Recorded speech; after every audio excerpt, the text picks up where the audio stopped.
Seumpama biji sesawi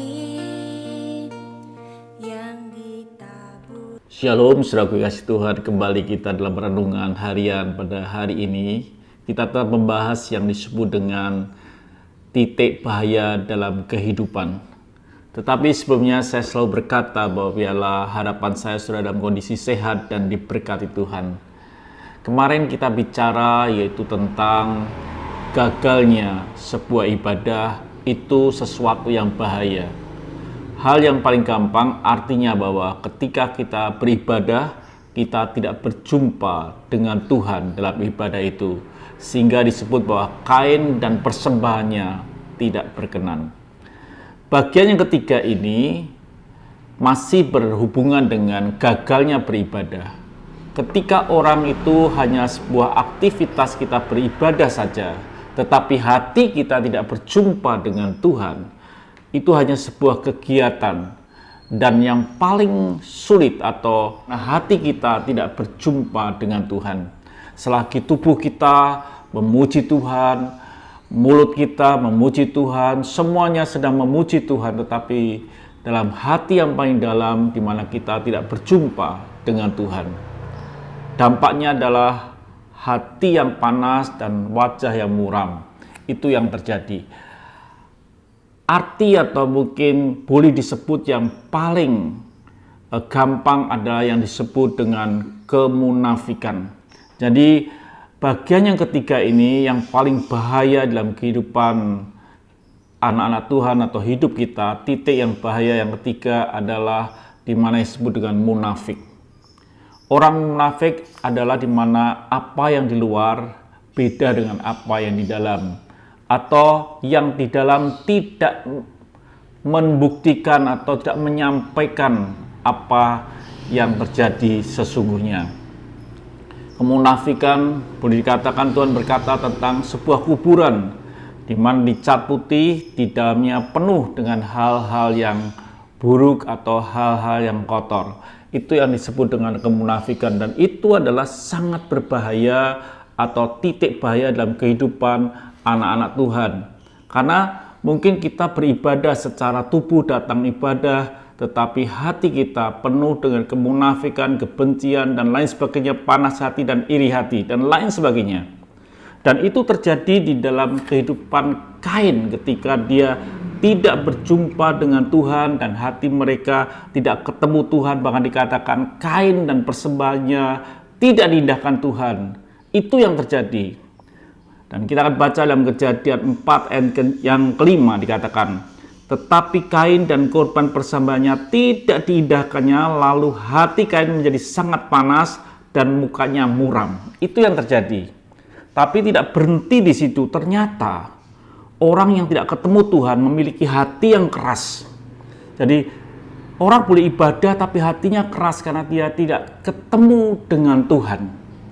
Di dalam Kejadian 4 ayat yang ke-6 dikatakan, firman Tuhan kepada Kain, mengapa hatimu panas dan mukamu muram? Tuhan berfirman di ayat yang ke-7, apakah mukamu tidak akan berseri jika engkau berbuat baik? Tetapi jika engkau tidak berbuat baik, dosa sudah mengintip di depan pintu. Ia sangat menggoda engkau, tetapi engkau harus berkuasa atasnya. Jadi ada firman Tuhan datang menasihati akan Kain supaya terjadi satu pemulihan atau pertobatan.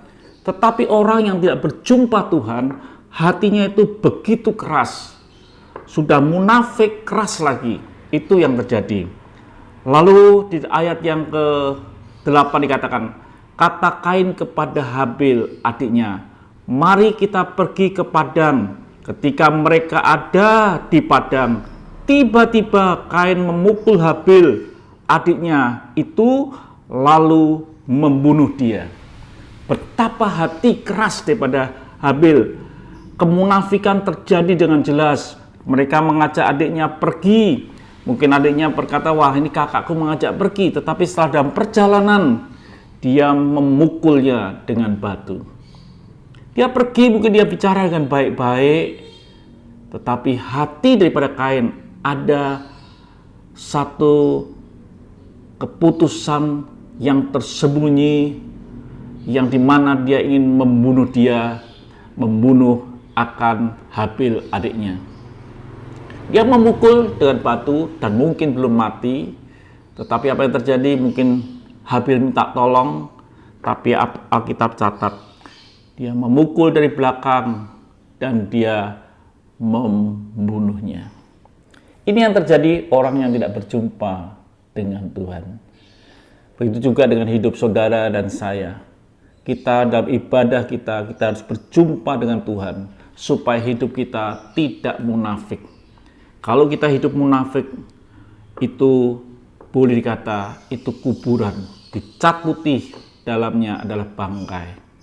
Orang yang seperti ini sering terjadi dalam gereja. Kelihatan ibadah, hatinya membenci, bahkan memukul dari belakang, menusuk dari belakang, bahkan membunuhnya. Berapa banyak terjadi di gereja? Terjadi problem, perpisahan, pertengkaran di gereja. Ujung-ujungnya hanya satu, mereka tidak berjumpa dengan Tuhan dan hidup dalam kemunafikan. Ragi orang Farisi, ragi orang munafik. Jauhilah itu dalam hidup saudara, supaya saudara boleh mengalami kasih kemurahan Tuhan. Jadi itu wakilnya saya sampaikan pada pagi hari ini, supaya saudara tidak hidup seperti orang munafik. Tapi biarlah apa yang dalam hati kita, hati yang berjumpa dengan Tuhan, itu menampilkan akan karakter Kristus dalam hidup kita. Tuhan memberkati, sampai jumpa esok pagi.